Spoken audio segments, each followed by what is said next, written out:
ಸಂಪತ್ತು ಬಂದಾಗ ಸೊಕ್ಕಿನಿಂದ ಮೆರಿಬೇಡ. ಸಂಪತ್ತು ಬರೋದು ದಾನ ಧರ್ಮ ಪರೋಪಕಾರಕ್ಕಾಗಿ. ಬಡತನ ಇರೋದು ಧ್ಯಾನವನ್ನು ಮಾಡುವ ಸಲುವಾಗಿ. ಕೊರಗಬೇಡ. ಅವನು ಕೊಟ್ಟಾಗ ಅದನ್ನು ಒಳ್ಳೆಯದಕ್ಕಾಗಿ ಬಳಸ್ಕೋ. ಟೈಮೂ ಇಲ್ಲ, ಆ ಟೈಮಿನೊಳಗೆ ಸಾರ್ಥಕತೆಯ ಜೀವನ ಮಾಡಿಕೊಂಡು ಒಂದಿಷ್ಟು ಕೊಡಬೇಕು ಮಾಡಬೇಕು ಅನ್ನುವಂಥ ಗುಣಗಳೂ ಇಲ್ಲ ಅಂದರೆ ಅದಕ್ಕ್ಯಾಕೆ ಬದುಕನ್ಬೇಕು? ಒಂದೂರಾಗ ಒಬ್ಬಿದ್ದ, ಒಂದೂರಾಗ ಒಬ್ಬಿದ್ದ ಅಂದ್ರೆ ಭಾಳ ಮಂದಿ ಇದ್ದರು, ಇವ ಒಬ್ಬಿದ್ದ. ಅದ್ರಾಗ ಒಬ್ಬಿದ್ದ ಅಂದ್ರೆ ಊರು ತುಂಬ ಅವನೊಬ್ಬನ ಇದ್ನೇನಂತ ತಿಳ್ಕೊಂಡಿರಿ. ಮತ್ತು ಅವ ಊರಾಗ ಏನೇ ಸತ್ಕಾರ್ಯಗಳು ನಡೀಲಿ, ಒಳ್ಳೆಯ ಕೆಲಸಗಳು ನಡೀಲಿ, ಯಾರಾರ ಹೋಗಿ ಯಪ್ಪ ಸಾಹುಕಾರ ಇಂಥದ್ದೊಂದು ಒಳ್ಳೆಯ ಕೆಲಸ ಮಾಡ್ಬೇಕಂತೀವಿ ಬರ್ರಿ ಅಂದ್ರೆ ನಾ ಎಲ್ಲ ಬರ್ಬೇಕಂತೀನಪ್ಪ, ಆದ್ರೆ ನನಗೆ ಸೌಡಿಲ್ಲ ಅಂತಿದ್ದಾವ. ನೋಡ್ರಿ, ಯಾರ ಕರೀಲಿ, ಹುಟ್ಟಿದ್ರು ಹೋಗಿದ್ದಿಲ್ಲ, ಸತ್ತರು ಹೋಗಿದ್ದಿಲ್ಲ, ಮತ್ತು ಇವನು ಮಣ್ಣಿಗೆ ಯಾರು ಬಂದಾರ? ಹಿಂಗೆ ಜೀವನ ಮಾಡೋವನ ಬಳಿಗೆ ಬರ್ತಾರ ಯಾರು? ಯಾವುದಕ್ಕರ ಕೇಳ್ರಿ, ಸೌಡಿಲ್ಲ ಸೌಡಿಲ್ಲ ಸೌಡಿಲ್ಲ. ಮಠದಾಗ ಮತ್ತು ಪ್ರವಚನ ಹಚ್ಚಾರ್ರಿ, ನಾವೆಲ್ಲ ಬರ್ಬೇಕಂತೀವ್ರಿ ಸ್ವಾಮಿಗಳ, ಸೌಡ ಇಲ್ಲ. ಹೀಗಾಗಿ ಅವ ಯಾರಿಗೂ ಏನೂ ಕೈ ಎತ್ತಿ ಕೊಟ್ಟಾವ ಅಲ್ಲ.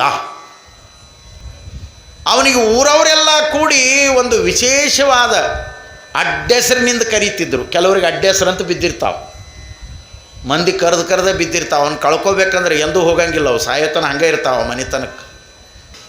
ಹಂಗೆ ಇವನಿಗೆ ಒಂದು ಆ ಊರಾಗ ವಿಶೇಷವಾದ ಅಡ್ಡೆಸರು ಇಟ್ಟಿದ್ರು. ಇವ್ರಿಗೆ ಏನಂತಿದ್ರು ಅಂದ್ರೆ ಸೌಡಿಲ್ಲದ ಸಾಹುಕಾರ.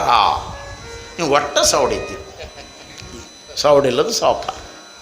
ಇಂಥ ಸಾಹುಕಾರ ಜೀನತನದಿಂದ ಗಳಿಸಿ ಗಳಿಸಿ ಗಳಿಸಿ ಗಳಿಸಿ ಒಂದು ಸಲ ಇಷ್ಟು ಅದ್ಭುತವಾದ ಮನೆಯನ್ನು ಕಟ್ಟಿಸಿದವ.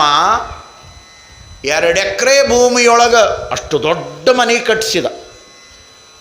ಮನೆಯೇನೋ 4-5 ವರ್ಷ ಕಟ್ಟಿ ಕಟ್ಟಿ ಕಟ್ಟಿ ಮುಗಿಸಿದ್ರು. ಮುಗಿಸಿದ ಮೇಲೆ ಮತ್ತು ಅದನ್ನು ಓಪನಿಂಗ್ ಮಾಡಬೇಕಲ್ಲ, ಪ್ರವೇಶ. ಅದಕ್ಕಾಗಿ ಆ ಊರಾಗ ಪಂಚಾಂಗಿ ಹೇಳೋರ ಬಳಿಗೆ ಹೋದಿವ ಕೇಳಾಕ. ಉದ್ರಿ ಪಂಚಾಂಗಿ ಒಂದು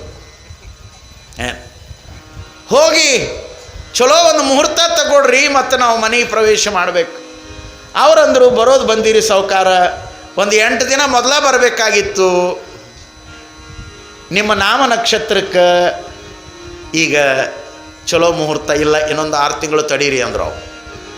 ಯಾಕಂದ್ರೆ ಪರತಂತ್ರ ತಲೆ ಇರೋ ತನ ಇವು ನಡೆಯವ, ನಿನ್ನ ಹೇಳಿ ನಾನು. ಆಯ್ತವ 6 ತಿಂಗಳು ತಡೆದು ಅವಸರ ಮಾಡಿ ಬಂದ. ಮತ್ತೊಂದು ಮುಹೂರ್ತ ಕೇಳಬೇಕು ಅಂತ ಬಂದಾಗ ಅವ್ರು ಪಂಚಾಂಗ ಹೇಳೋರು ಹೇಳಿದರು, ಬರೋದು ಬಂದಿರಿ, ಒಂದು 4 ದಿನ ಮೊದಲು ಬರ್ಬೇಕ ಇಲ್ಲ, ನಿಮ್ಮ ನಾಮ ನಕ್ಷತ್ರಕ್ಕೆ ಹೊಂದುವಂಥ ಮುಹೂರ್ತ ಎಲ್ಲ ಕಳೆದು ಹೋಗ್ಯದ, ಇನ್ನೊಂದು 5 ನಿಮಿಷದ ಗಳಿಗೆ ಉಳ್ದದ ಅಂದ್ರು. ಹಂಗಾರೆ ಹೆಂಗೆ ಮಾಡೋದ್ರಿ? ಮತ್ತು ಇವತ್ತು ಬಿಟ್ರಿ ಯಾವಾಗ?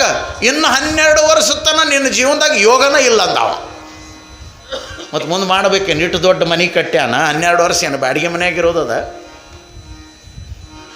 ಇಲ್ಲಪ್ಪ, 5 ನಿಮಿಷದೊಳಗೆ ಅವಸರ ಮಾಡಿ ಆದರೂ ಕೂಡ ಆ ಮನೆಯನ್ನು ಪ್ರವೇಶ ಮಾಡ್ತೀನಿ ಅಂತ ಅವಸರದಿಂದ ದಾರಿಯೊಳಗೆ ಕಟ್ಟಿದ ಹೊಸ ಮನೆಯತ್ತ ಸಾಗಿರುವಾಗ ರಸ್ತಾದೊಳಗೆ ಒಬ್ಬ ವಯೋವೃದ್ಧನಾಗಿರುವಂಥ ಮುದುಕ ಬಿದ್ದಿದ್ದ. ಅವಸರದಲ್ಲಿ ಹೋಗುವಂಥ ಸಾಹುಕಾರನನ್ನು ನೋಡಿ ಆ ವಯೋವೃದ್ಧನಾಗಿರುವಂಥ ಮುದುಕ ಕೈ ಮುಗಿದು ಅಂಗಾಲಾಚಿ ಬೇಡಿಕೊಳ್ತಾನೆ, ಯಪ್ಪ 2 ದಿನ ಆಯಿತು ಊಟ ಮಾಡಿಲ್ಲ, ಹಸುವಾಗ್ಯದೋ, ಎದ್ದು ಓಡಾಡಬೇಕು ಅಂದ್ರೆ ಮೈಯೊಳಗೆ ಶಕ್ತಿ ಇಲ್ಲ, ಹಸಿದ ಹೊಟ್ಟಿ ತುಂಬಿಕೊಳ್ತೀನಪ್ಪ, ಒಂದು 2 ರೂಪಾಯಿ ಇದ್ರು ಕೊಡೋ. ಮುದುಕ ಬೇಡಿದ. ಸಂಪತ್ತಿನ ಸೊಕ್ಕಿನಲ್ಲಿ ಅಜ್ಞಾನಿಯಾಗಿ ಇರುವಂಥ ಈ ಸಾಹುಕಾರ, ಸೌಡಿಲ್ಲದ ಸಾಹುಕಾರ ಅಂತಾನ, ನೀ ಏನೋ ಕೇಳ್ತಿ ಕರೆ, ಆದ್ರೆ ನನಗೆ ಪುರುಸೊತ್ತಿಲ್ಲ. 5 ನಿಮಿಷದೊಳಗೆ ನಾನು ಮನೆ ಪ್ರವೇಶ ಮಾಡಬೇಕು. ಹಿಂಗಂದವನೇ ಅವಸರ ಮಾಡಿ ಹೊಂಟಿದ್ದ. ಹಂಗೆ ಹೋಗಬೇಡೋ ನನ್ನಪ್ಪ, ಒಂದಿಟ್ಟು ದಾನ ಮಾಡು, ಧರ್ಮ ಮಾಡು, ಪರೋಪಕಾರ ಮಾಡು, ಹಸಿದ ಜೀವಕ್ಕೆ ಒಂದಿಟ್ಟು ಅನ್ನ ಕೊಡೋ, ಪುಣ್ಯ ಬರ್ತದೆ, ಅವಸರ ಮಾಡಿ ಹೋಗಬೇಡ ಅಂತ ಬೇಡಿಕೊಂಡ ಮುದುಕ. ಹಸಿದವನಿಗೆ ನೀಡುವುದೇ ನಿಜವಾದ ಧರ್ಮ. ಅವಸರಲೆ ಹೊಂಟಿದ್ದ ಸಾಹುಕಾರ. ಮುದುಕ ಕೇಳಿಕೊಂಡ, ಅಪ್ಪ ಹಸುವಾಗ್ಯದ, ಒಂದು 2 ರೂಪಾಯಿ ಕೊಡೋ, ನಿನ್ನ ಹೆಸರಲ್ಲೇ ಒಂದು ಹೊತ್ತಿನ ಅನ್ನ ಉಣ್ತೀನಿ. ಇಲ್ಲ ಇಲ್ಲ, ನನಗೆ ಸೌಡಿಲ್ಲ, ಪುರುಸೊತ್ತಿಲ್ಲ ಅಂತ ಅವಸರದೊಳಗೆ ಹೆಜ್ಜೆ ಹಾಕ್ತಾ ಇದ್ದ ಸಾಹುಕಾರ. ಅಂಥ ಸಂದರ್ಭದೊಳಗೆ ಅಂಗಾಲಾಚಿ ದೈನ್ಯದಿಂದ ಬೇಡಿರುವಂಥ ಮುದುಕ ಗಟ್ಟಿ ಧ್ವನಿಯೊಳಗ ಆ ಸಾಹುಕಾರನಿಗೆ ಒಂದು ಮಾತು ಹೇಳ್ತಾನ. ಏ ಸಾಹುಕಾರ, ನಿಲ್ಲು ಅಂದ. ಇಲ್ಲಿ ತನ ಧ್ವನಿ ಬೇರೆ ಇತ್ತು, ಈಗೇನಪ್ಪ ಬದಲೇ ಆತಲ್ಲ. ಅವಸರದಲ್ಲಿ ಹೊರಟಿರುವಂಥ ಸಾಹುಕಾರ ತಿರುಗಿ ನೋಡಿದ. ಏನೋ ಅಂತ ಕೇಳಿದ. ನಿನ್ನ ಜೀವನದೊಳಗ ಆ ಮನೆಯನ್ನು ಕಟ್ಟಿದಿ, ಆದರೆ ಆ ಮನೆಯನ್ನು ಪ್ರವೇಶ ಮಾಡುವ ಯೋಗವೂ ಇಲ್ಲ, ಭೋಗವೂ ಇಲ್ಲ ಅಂದವ. ದಾರ್ಯಾಗ ಭಿಕ್ಷೆ ಬೇಡದವ ಅಂದ. ಯಾಕೋ, ಯಾಕಂಗಂತಿ? ಆವಾಗ ಮುದುಕ ಅಂತಾನ, ಇಲ್ಲೋ, ನಿನ್ನ ಜೀವನದೊಳಗಿಲ್ಲ. ದಾನ ಧರ್ಮ ದಾರಿಯೊಳಗೆ ಮಾಡಿಸಿ ನಿನ್ನನ್ನು ಮನೆಗೆ ಕಳಿಸ್ಬೇಕು ಅಂತ ಮಾಡಿದೆ.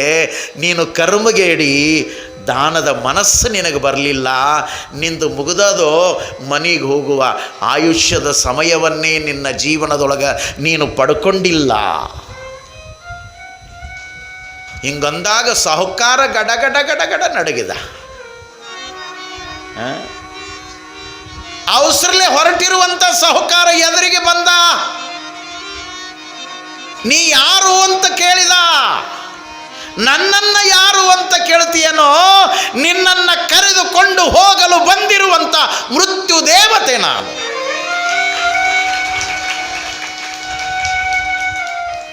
ಇನ್ನೊಂದು ಕ್ಷಣದೊಳಗೆ ನಿನ್ನ ಕರ್ಕೊಂಡು ಹೋಗ್ತೀನಿ. ನಿನ್ನನ್ನು ಭೂಮಿಯ ಮೇಲೆ ಇಲ್ಲದಂಗೆ ಮಾಡ್ತೀನಿ. ನಿನ್ನ ಉಸಿರನ್ನು ನಿಲ್ಲಿಸ್ತೀನಿ. ಆವಾಗ ಸಾಹುಕಾರ ಕೈ ಮುಗಿದ. ಹಂಗೆ ಮಾಡಬೇಡೋ ಪುಣ್ಯಾತ್ಮ. ಹೌದೌದು, ಅನ್ನಂಗೆ ಕೋಟಿ ಕೋಟಿ ಖರ್ಚು ಮಾಡಿ ಮನೆ ಕಟ್ಟಿನಪ್ಪ. ಒಂದು 4-6 ತಿಂಗಳರ ಆ ಮನೆಯಾಗಿದ್ದು ಸುಖ ಪಡ್ತೀನೋ. 2 ರೂಪಾಯಿ ಅಲ್ಲೋ, 2,000 ಕೊಡ್ತೀನಿ, ಒಂದಿಷ್ಟು ಟೈಮ್ ಕೊಡೋ ಅಂತ ಸಾಹುಕಾರ ಕೇಳಿದ. ಆವಾಗ ಅವ ಹೇಳಿದ, ನನಗೆ ಪುರುಸೊತ್ತಿಲ್ಲೋ, ನನಗೆ ಪುರುಸೊತ್ತಿಲ್ಲ. ನಿನ್ನಂಥ ಗಿರಾಕಿ ಬಹಳ ಕುಂತಾವ ಭೂಮಿ ಮೇಲೆ. ನನ್ನ ಲಿಸ್ಟಿನೊಳಗೆ ಈ ಕ್ಷಣದೊಳಗೆ ನೀನು ಬರಬೇಕು. ಅದಕ್ಕೆ ಅಪ್ಪ ಅವ್ರು ಹೇಳ್ತಾರೆ, ಬಸವಣ್ಣನವರು, ನೀ ಹುಟ್ಟಿಸಿದಲ್ಲಿ ಹುಟ್ಟದೆ, ನೀ ಕೊಂದಲ್ಲಿ ಸಾಯದೆ, ಎನ್ನ ವಶವೇ ಅಯ್ಯ. ಇವೆರಡೂ ನಮ್ಮ ಕೈಯೊಳಗಿಲ್ಲ. ಹುಟ್ಟು ನಮ್ಮ ಕೈಯೊಳಗಿಲ್ಲ, ಸಾವು ನಮ್ಮ ಕೈಯೊಳಗಿಲ್ಲ. ಹುಟ್ಟು ಸಾವಿನ ನಡುವೆ ಇರುವಂಥ ಬದುಕಿನ ಅವಕಾಶ ಮಾತ್ರ ನಮ್ಮ ಕೈಯೊಳಗ ಸಮಯವಾಗಿ ಸಿಕ್ಕದ ಅಷ್ಟೇ. ಜಿಂದಗಿ ದೇನಾ ಉಸ್ಕೆ ಹಾತ್ ಮೇ ಹೈ, जिंदगी लेना उसके हाथ में है, मगर जिंदगी जीना हमारे हाथ में है।